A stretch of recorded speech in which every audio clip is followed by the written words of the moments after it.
أعوذ بالله من الشيطان الرجيم. بسم الله الرحمن الرحيم. بلى من أسلم وجهه لله وهو محسن فله أجره عند ربه ولا خوف عليهم ولا هم يحزنون.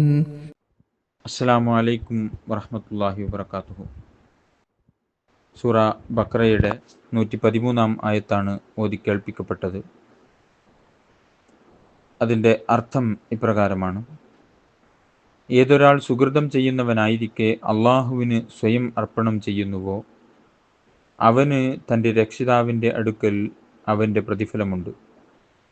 അവർക്ക് ഭാവിയെക്കുറിച്ച് യാതൊന്നും ഭയപ്പെടാനില്ല, കഴിഞ്ഞതിനെക്കുറിച്ച് അവർ വ്യസനിക്കുന്നതുമല്ല. ഹസ്രത്ത് മുസ്ലിം മൗദ് റളിയല്ലാഹു അൻഹുവിൻ്റെ തഫ്സീർ കബീറിൽ നിന്നും ഇതിൻ്റെ വിശദീകരണം കേൾപ്പിക്കുകയാണ്. ഇപ്പോൾ ഓതിയ ഈ ആയത്തിൽ കഴിഞ്ഞ ആയത്തിനുള്ള മറുപടി അള്ളാഹു നൽകിയിരിക്കുന്നു. അതായത്,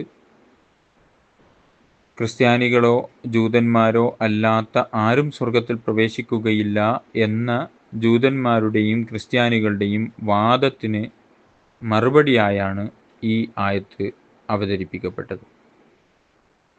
ഇസ്ലാമിൻ്റെ അർത്ഥം ഇതാണ് എന്ന് പഠിപ്പിക്കുന്നു.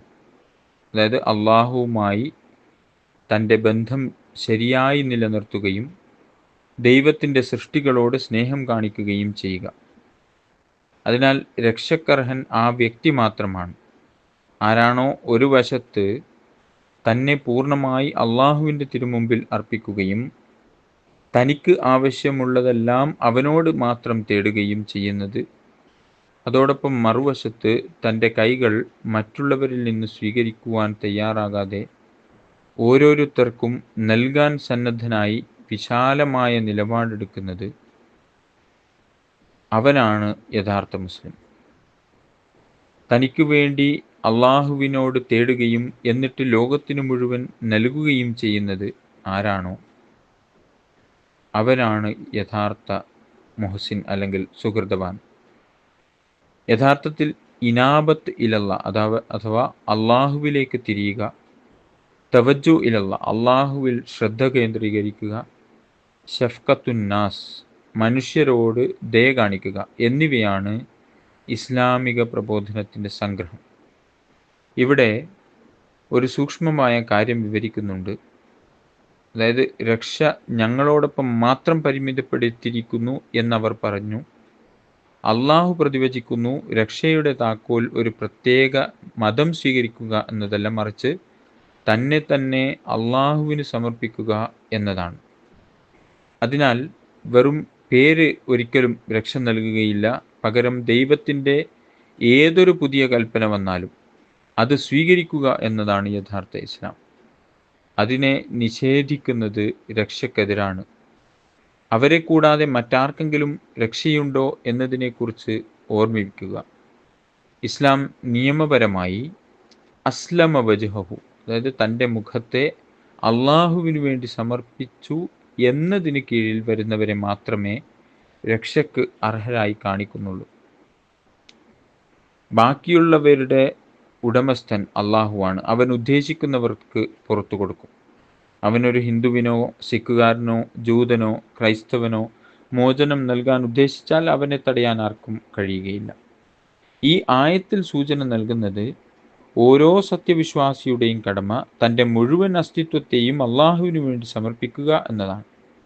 തൻ്റെ ഭൗതിക ആവശ്യങ്ങളെയും അവൻ്റെ മതപരമായ ആവശ്യങ്ങൾക്ക് കീഴ്പ്പെടുത്തണം.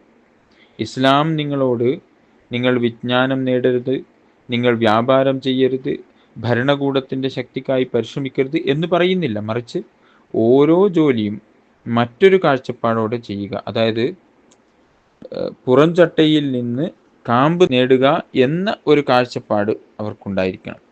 തിരുനബി സല്ലല്ലാഹു അലൈഹി വസല്ലമക്കും അവിടുത്തെ അനുചരന്മാർക്കും ദീൻ ലഭിച്ചതുപോലെ തന്നെ ദുനിയാവും അവർക്ക് ലഭിച്ചിരുന്നു. ലാ ഖൗഫുൻ അലൈഹിം വലാഹും യഹ്സനൂൻ, അതായത് അവർക്ക് യാതൊരു ഭയവുമില്ല, അവർ ദുഃഖിക്കുകയുമില്ല.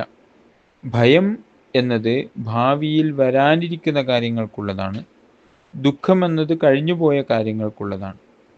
അള്ളാഹു പറയുന്നു, മുസ്ലിങ്ങളുടെ ഭാവി സുരക്ഷിതമാണ്. ഒരു സമുദായത്തിനും അവരെ ഉപദ്രവിക്കാൻ കഴിയില്ല.